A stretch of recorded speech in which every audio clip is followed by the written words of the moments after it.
नमस्कार दोस्तों, मेरा नाम डॉक्टर नोवेश। मैं आज आपको जो टॉपिक है आज का वो है रक्त प्रदर, जिसे कहते हैं हीमोरेजिया, या फिर जो मेंस्ट्रुअल जो फ्लो है वो ज़्यादा आना। तो इसके क्या रीज़निंग है, क्या इसके सिम्टम्स क्या आते हैं और इसमें ट्रीटमेंट क्या है। मैं ये जो वीडियो है जितना कम हो सके उतना मैं कम आपको जो मिनट है वो करूँगा, जितने कम मिनट का हो सके उतना। आप इसको अंत तक बने रहें और इसको लाइक, कमेंट और शेयर और सब्सक्राइब करना ना भूलिए। ये लगभग देखा जाता है कि जो मेंसेस है वो किसी किसी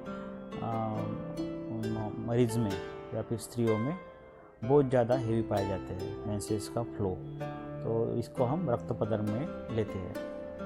इसके बहुत सारे रीज़न हैं। जो गर्भाशय है वो उसमें स्वेलिंग आना, तो उसको एंडोमेट्रोसिस की एक टर्म यूज़ की जाती है, उसके कारण भी है। या कोई अंदर फाइब्रॉइड है उसके कारण भी है, या कोई हार्मोनल इम्बैलेंस हो गया है उसके कारण भी है। तो ये इसके कई अलग अलग रीज़निंग है।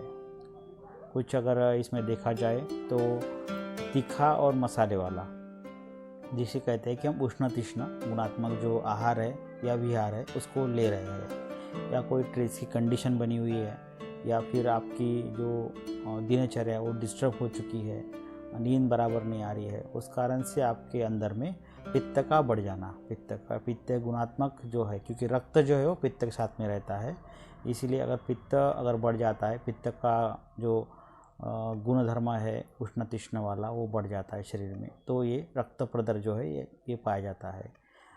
किसी किसी को ज़्यादा तीखा मसाले वाला ज़्यादा पसंद रहता है, ये अगर कोई खा रहे हैं ज़्यादा, या फिर तले हुआ मसाले वाला, या फिर होटल बेकरी की कोई चीज़ें ज़्यादा खा रहे हैं, या फिर दही या फिर खट्टा अचार जैसा है, नींबू जैसा है, ये अगर ले रहे हैं तो इससे भी ये रक्त प्रदर जो है वो हो सकता है। या फिर ये इसको एग्रीवेट फैक्टर इसको कह सकते हैं कि ये बढ़ाने वाला प्रदर। तो वैसे अगर मेंसेस अगर कहेंगे तो 28 डेज़ के अगर साइकिल में 4 दिन तक मेंसेस रहते हैं, और वो जो है फ्लो जो है वो बहुत मिनिमम रहता है, ज़्यादा फ्लो नहीं रहता है। लेकिन रक्त प्रदर में ये फ्लो ज़्यादा हो जाता है। बहुत सारे इसके रीज़न मैंने अभी आपको बताए। तो ये रक्त प्रदर इस कारण से हो सकता है, आपके खान पान के कारण से और दिनचर्या के कारण से। क्योंकि आपको जो ऋतुनुसार जो दिनचर्या और रात्रिचर्या बताई गई है या फिर ऋतुचर्या बताई गई है वो आपको रखनी है। वो अगर आप नहीं रखते हैं, वो डिस्टर्ब है आपकी, तो ये रक्त प्रदर जो है वो रहेगा। या फिर रक्त प्रदर आपके जो डिसीज़ है वो आप में रहेगा, या फिर कुछ कंडीशन इस तरह की बन सकती है, रक्त प्रदर जैसी कंडीशन। तो इसमें फिर क्या अगर सिम्टम्स अगर देखेंगे, क्या लक्षण पाए जाते हैं, तो इसमें हेवी मेंसेस रहते हैं। मेंसेस जो है, जो आप पैड यूज़ करते हैं, सैनिटरी पैड है, सैनिटरी नैपकिन जो यूज़ करते हैं, उसमें ये जल्दी से आपका जो पैड है वो जल्दी भर जाता है, या फिर ये इसको जल्दी से बदलना पड़ता है, बार बार बदलना पड़ता है। और वीकनेस ज़्यादा रहती है। इसमें हीमोग्लोबिन जो है, HB लेवल जो है वो 11 से कम होने के ज़्यादा चांसेस रहते हैं, जैसे कि 8 या 7 या 9 फिर HB परसेंटेज रहना। तो ये पाया जाता है इसमें हीमोग्लोबिन की कमतरता। और फिर हाथ और पैर जो है वो एकदम से आपको गलावट महसूस होती है कि हाथ पैर दर्द कर दिए, बुखार जैसे आया है, और आपको थकावट महसूस हो रही है, ये भी इसमें पाया जाता है। Calf muscle pain, thigh muscle pain, low back ache, ये भी इसमें पाया जाता है। और आपको जो कमजोरी के कारण में आपका कहीं पर भी रुचि नहीं रहती है, आप काम करने में असमर्थ हो जाते हैं, आप काम इतना जो स्फूर्तता से नहीं कर पाते हैं, ये भी इसमें पाया जाता है। तो ये सभी इसके सिम्टम्स है। और फिर अगर इसका अगर कुछ निदान अगर लगाना है तो इसमें फिर UHG एब्डोमेन भी करते हैं, कुछ हार्मोनल ऐसे भी करते हैं, क्यों क्या कारण है इसका, तो और अलग अलग और भी कोई टेस्ट है वो भी करवाते हैं। इसमें कोई क्लॉटिंग टाइम भी देखते हैं, ब्लीडिंग टाइम देखते हैं, इसको भी करवाते हैं। कुछ और भी कोई डिसीज़ है इसको भी जांच में देखा जाता है। अगर हम ट्रीटमेंट की बात करें तो मैंने पहले ही कहा कि निदान का वर्ज्य करना, जो जिस कारण से ये डिसीज़ है ये आप में आया है, वो किस निदान से आया है उसका आपको बाहर करना है, या निदान को सेवन नहीं करना है, हेतु का सेवन नहीं करना है, जैसे तीखा मसाले वाला या फिर ज़्यादा खट्टी चीज़ें जो है वो नहीं लेना है। तो ये अगर आपने वर्ज्य कर लिए, इसको आपने छोड़ दिए, तो ये डिसीज जो है ये पहले ही वैसे ही कम हो जाता है। तो संक्षेपतः क्रिया योग्यो निदानम परिवर्जनम, ये पहले ही मैं बताऊंगा आपको कि आपके जिस हेतु से ये डिसीज़ आप में उत्पन्न हुआ है वो हेतु को आपको निकाल देना है। बाद में अगर हम ट्रीटमेंट की बात करें तो शीत गुणात्मक, शीत वीर्यात्मक, मधुर रसात्मक, मधुर है, अम्ल है, तो ये रसात्मक, जैसे कि कहा गया है तत्राद्याम मारुतम ध्वंति त्रय तिक्ता आदया कपः कषाय तिक्त मधुरः पित्तम, कषाय तिक्त मधुर, कषाय तिक्त मधुर, ये जो रस है, 3 रस जो है, ये 3 रस ये आपके पित्त को कम करने वाले हैं, या पित्त जो दोष है, जो प्रकोप है पित्त का बढ़ा हुआ है शरीर में, वो कम करने के लिए कषाय तिक्त, तिक्त मीन्स कटुरस है, तिक्त मीन्स तीखा रस नहीं है, कटुरस बोलते हैं उसको, तिक्त ये संस्कृत वर्ड है, कषाय तिक्त मधुरः पित्तम, तो जो तुरट जैसा आंवला हो गया, तुरट जैसा, तो कषाय रसात्मक, तो इसको आप ले सकते हैं।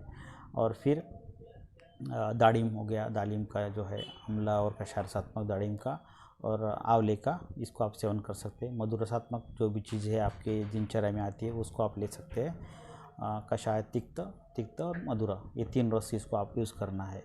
अगर ट्रीटमेंट की मैं बात करूँ तो ये ट्रीटमेंट जो है सिर्फ आपको जनरल आपको जानकारी हो इसीलिए मैं बता रहा हूँ, आप ये खुद ट्राई नहीं करना है।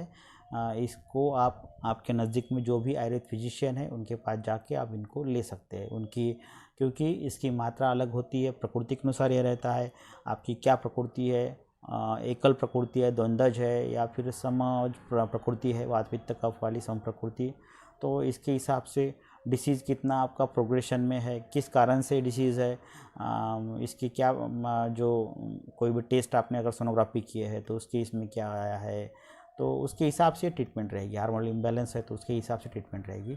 मैं आपको सिर्फ जनरल आपका थोड़ा इंटरेस्ट इसमें रहे, आपको एक क्लियरिटी हो कि आयुर्वेद से भी ये जो रक्त प्रदाह है या हीमोरेजिया है ये ख़त्म हो सकता है, ये स्टॉप हो सकता है ब्लीडिंग, यही मैं बताने के लिए आपको इसमें ये वीडियो है अपलोड किया है।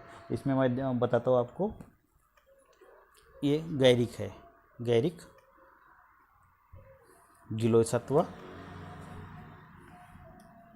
ये लोद्र है, लोद्र, ये हीमोस्टैटिस इसका अच्छा वर्क है, लोद्र का भी, शतावरी, शतावरी का एक अशोक है जो गर्भाशय में अच्छा कार्य करता है, अशोक, कपर्द भस्म है या फिर कपर्दिक भस्म कहते हैं इसको, ये पेन जो है पेन मैनेजमेंट में अच्छा कार्य करता है, कपर्दिक भस्म। और फिर कनकासव, इसको हम पेन, एब्डोमिनल जो पेन है, एब्डोमिनल रीजन में जो पेन रहता है उसके लिए हम यूज़ करते हैं।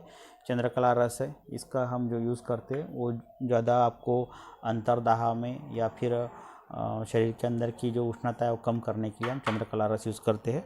बाद में फिर ये बोल परपटी है, इसका भी हम यूज़ करते हैं, इसको बोल परपटी को।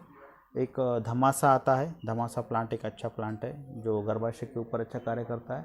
एक लज्जालू है जो अगर जिसको कहते हैं ना कि जो वेन को बंद करने वाला, जो आपका अगर वेनस फ्लो है ज़्यादा हो रहा है या फिर कहीं पे अगर उस तरह का कुछ अगर वहाँ पैथोलॉजी बनी हुई है तो वो फ्लो बंद करने के लिए हम लज्जालू को यूज़ करते हैं। जहाँ पे भी आपको बंद करवाना है, प्रेशर से बंद करवाना है, वो लज्जालू, क्योंकि लज्जालू जो है वो आपको अगर छूने के बाद में वो सिकुड़ जाती है, उस कारण लज्जालू यूज़ करते हैं। ये वेखंड है, इसको भी यूज़ करते हैं वेखंड को। एक पुनर्नवा प्लांट है, पुनर्नवा बताऊँगा आपको, श्वेत, इसका जो है वो जो स्वेलिंग रहती है वो कम करने के लिए पुनर्नवा। बोलबद्ध रस, ये अच्छा रस है बोलबद्ध रस, इसको भी हम यूज़ करते हैं। एक वाड़ा करके आता है, एक वाड़ा प्लांट है, इसको भी हम यूज़ करते हैं, वाड़ा को, वाड़ा है या फिर उशीर है, उशीर वाड़ा। एक ये पिंपल साल है, पिंपल, तो ये जो पीपल की साल है या फिर जिसे कहते हैं पंचवल्कल, तो उसका भी हम यूज़ करते हैं। ये वड़ है, वड़ की, इसकी भी छाली लेते हैं, वड़ की भी छाल लेते हैं। एक अनंत मूल है, ये भी इसको यूज़ कर सकते हैं, अनंत मूल को। बाद में एक आता है गोक्षुर, गोक्षुर भी श्वेत जो स्वेलिंग जो है वो कम करने के लिए गोक्षुर का यूज़ है। एक गोरख मुंडी मैं बता रहा हूँ, गोरख मुंडी और कुक्कुट नकी जो ये दो प्लांट है, ये आपके अगर कहीं पे अगर गांठिए है अंदर में तो वो यूज़ कर, उसको अगर कम करना है गांठों को, जिसे फाइब्रोइड कहेंगे, तो उसमें ये यूज़ करते हैं कुक्कुट नकी को और एक गोरख मुंडी को। एक फिर है ये सिंहास्य वासा, ये रक्त पित्त में यूज़ करते हैं। अगर रक्त पित्त की कंडीशन बनी हुई है और उस कारण से आपका अगर ब्लीडिंग ज़्यादा जा रहा है, उसमें हम वासा इसको कहेंगे। एक नागकेशर है, ये काफ़ी अच्छा प्लांट है नागकेशर, इसको ज़्यादातर यूज़ करते हैं ब्लीडिंग को कम करने के लिए या ब्लीडिंग का फ्लो कम करने के लिए। एक चंदन है, ये शीत गुणात्मक शीतवीर्यात्मक चंदन का प्लांट, शीत है वो, इसलिए हम उसको यूज़ कर रहे हैं। तो ये सभी जो मैंने अभी कुछ प्लांट बेस्ड दवाई है या फिर कुछ सिंगल जो दवाई है, एकल औषधि कहते हैं, कुछ इसमें भस्म भी है, तो इसकी मात्रा अलग अलग रहेगी, अलग अलग प्रकृति के हिसाब से, आपके एज के हिसाब से। इसमें जो मैं एक श्लोक आपको अभी बताऊंगा, इसका 10 इसमें श्लोक में आते हैं। तो ये जो 10 देख के जैसे मैं बताऊंगा, नाड़ी, मूत्र, मल, जिह्वा, शब्द, स्पर्श, दृक आकृति, तो ये जो चीज़ें हैं ये देख के आपका जो डिसीज़ है वो निदान में लाते हैं। तो अवस्था किस तरह से आपकी बनी हुई है डिसीज़ की, तो जो अभी श्लोक में बताया आपको कि नाड़ी, मूत्र, मलम, जिह्वा, शब्द, स्पर्श, दृक आकृति, तो ये सभी चीज़ें देखने के बाद में आपका जो डोजेस है, आपकी जो डिसीज़ है, उसके ट्रीटमेंट जो आयुर्वेद प्रैक्टिशनर वो डिसाइड करते हैं। इसलिए आपको ये खुद को नहीं लेना है, ये आप आपके नज़दीक में जो भी प्रैक्टिशनर है उनसे आप कंसल्ट करके इसको आप ले सकते हैं। और आपका जो रक्त प्रदर जो है वो आप इसको जैसे कि कोई अगर कहते हैं कि आपका यूट्रस निकालना पड़ेगा या फिर यूट्रस रिमूव करना पड़ेगा, हिस्टेरेक्टोमी करनी पड़ेगी, तो वो करने से पहले अगर आप कोई आपके नज़दीक में जो भी आयुर्वेद के प्रैक्टिस करते हैं उनसे आप कंसल्ट करके कुछ महीनों के लिए, कुछ दिनों के लिए आप ये दवाई लेके देख सकते हैं। और इसको जो है मुझे खुद रिज़ल्ट मिला है, इसलिए मैं आपको ये बता रहा हूँ। जो हेवी मेंसेस के इसमें इसको मैंने पूरी तरह से स्टॉप हुआ है हेवी मेंसेस, तो मैंने अभी ट्रीटमेंट इनको दिए है पेशेंट में, तो मुझे लाभ मिला है, इसीलिए मैं आपसे ये शेयर कर रहा हूँ कि इसमें अच्छे से लाभ मिलता है और यूट्रस रिमूव करने की नौबत नहीं आती है। अगर आपको सही में अगर ये वीडियो अच्छा लगा तो आप इसको लाइक, कमेंट्स, सब्सक्राइब करना ना भूलिए। धन्यवाद। जय हिंद, जय आयुर्वेद।